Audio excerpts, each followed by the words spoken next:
Walking out here long enough, you start to notice how many things point upward.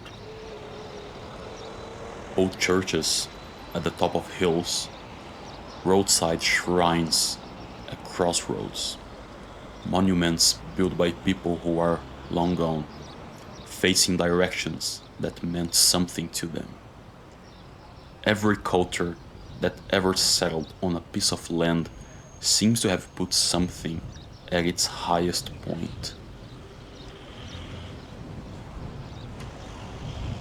And it strikes me as one of the strangest and most consistently human things I know. We can't agree on almost anything as a species. We can't agree on food, on borders, on what's funny, but everywhere, without exception, without any coordination, we build something pointing up at the same impossible place, using completely different words. That's what I want to walk through today. Because that convergence, when you actually sit with it, is either the most interesting fact about us or the most revealing one.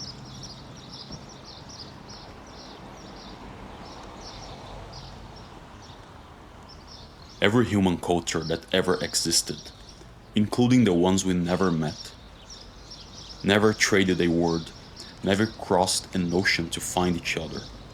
Every single one independently invented a name for the highest possible place, the final reality, the thing above all things.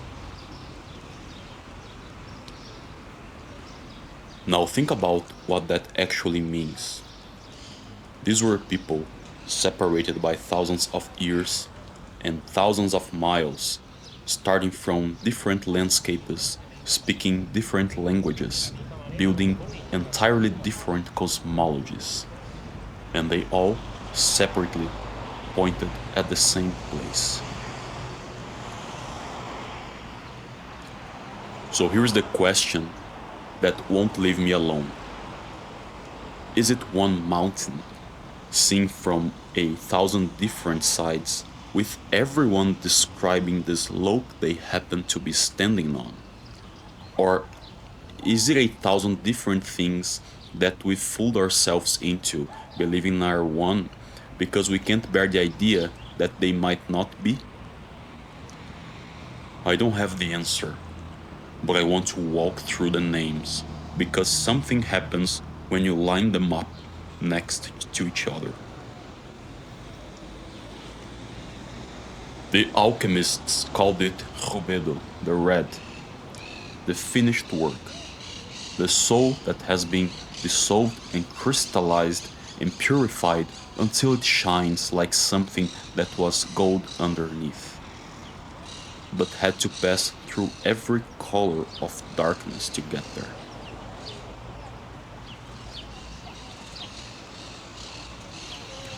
Walk out of that tradition and the same point lights up under completely different names. The Christians speaks of heaven, not a place with clouds in its deeper rings, but a final and permanent reunion with the source everything was made from, a return, not a reward. The Hindu speaks of moksha, liberation, the drop returning to the ocean it always was, and tells a story of gods and demons churning a whole ocean of milk for an eternity, to draw out what is immortal from what it's not. The immortal was always in there, it just required the churning to surface. The Buddhist says Nirvana, and the word itself means a blowing out, the candle of the separate self going quiet, not extinction, the end of the friction between what you are and what is. The Kabbalist says Ein Sof, without end, the infinite before any name could land on it. Not a place or a state, but the ground underneath every place and state. The Taoist bows and says the Tao can be spoken is not the eternal Tao, and then, beautifully, mostly stops talking. Probably the most honest position in the room. And the psychologist, in our own century, says, individuation completed. The self made whole. Nothing borrowed, nothing in exile. The full weight of who you are, inhabited without apology.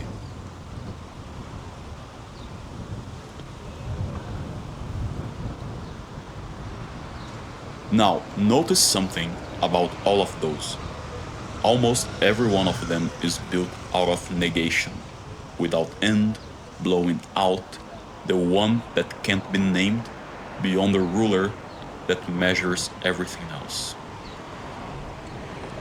It's as if the closer any tradition gets to the real summit, the more it can only say what that thing is not. They circle it with no. They define the highest thing entirely by subtraction, because every yes they try to nail onto it falls off.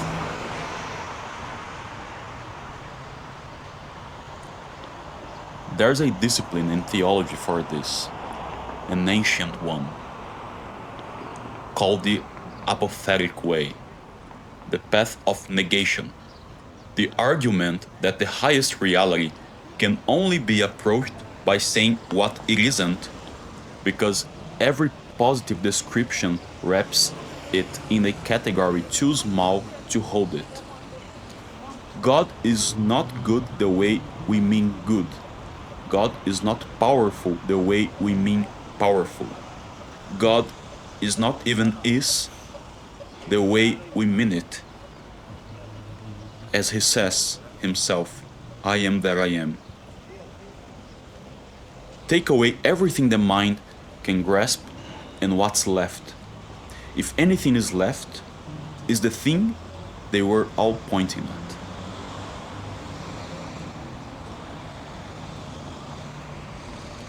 There is a painting that lives in this territory, the famous ceiling, the two hands, God reaching toward the first man, the gap between the fingertips that never closes. For 500 years, we read it as the divine giving life to the human. Then a physician looked at it in the late 20th century and noticed something. The shape of the red cloak billowing around the figure of God, the whole shape in cross-section, is a human brain. Precisely. The folds, the stem, all of it. Published in a medical journal, not a philosophy paper. Which cracks the painting open into a far stranger question. Is that God creating man? Or is that man's brain, in the very act of imagining God, painting itself reaching back?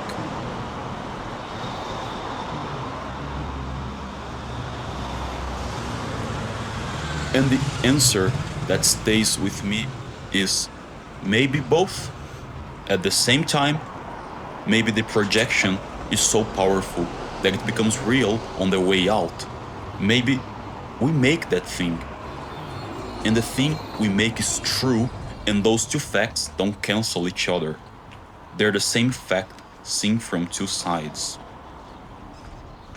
Which forces what might be the hardest version of today's question. Does the summit even need us to exist? If you emptied the universe of every single mind, every brain, every nervous system, will the highest reality still be there? A universe with no minds in it is a universe with no theology. But that's not the same as a universe with no God. The galaxies would still collide, the stars would still die and seed new ones. None of it would need a witness to happen. Take away the watcher, and you don't take away the mountain. You only take away the names. The naming was always ours. The mountain, if it's there at all, never depended on being seen.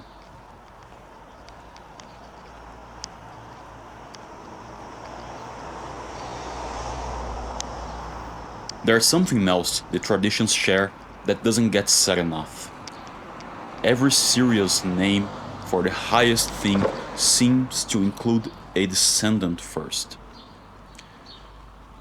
The Hindu churning of the ocean required demons as well as gods.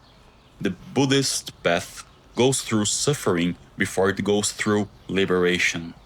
The Christian story has a divine going all the way into death before the return. The alchemist spends the longest part of the work in the black, the Nirvana, before any gold appears. Nobody gets to the red going through the black. That seems to be the one thing every tradition actually agrees on, even when they agree on nothing else. And there's a question that runs underneath all of this that I find I can't dismiss. When a child is born, does it come into the world like a visitor arriving from outside? Or does it come out of the world the way a wave comes out of the sea, carrying the whole ocean inside it from the beginning? Because if it's the second, if we are not visitors but expressions, then the highest place isn't above us all. It's the water we're made of. The names are just us recognizing what we've been carrying the entire time.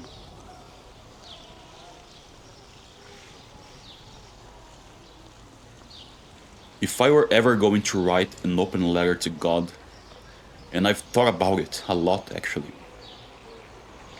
I don't think it would be a list of requests.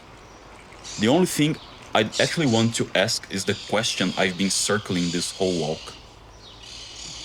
Are you the mountain? Or are you the 1,000 names we gave it, separated by geographical borders? And I don't get an answer. I want to be clear about that. This film doesn't end with me knowing.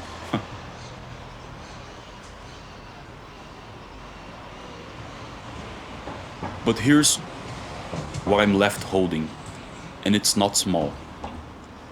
The single most consistent thing the human species has ever done across every continent, every century, in total isolation from each other, is point at the same impossibly high place we try to name it. We can't agree on anything else. We can agree on this. That doesn't prove the mountain is there, but it is, by a long way, the most interesting thing we have ever done together. Somewhere, right now, someone is kneeling. Someone else is sitting in silence. Someone else is walking, like me, with no particular destination. They are using completely different words. We are pointing at the same place we always were. So, I keep walking. If you like this video, consider subscribe to the channel, and there is a link in the description to some art if you'd like to support it. Thank you, and see you in the next one. El Psy Congo.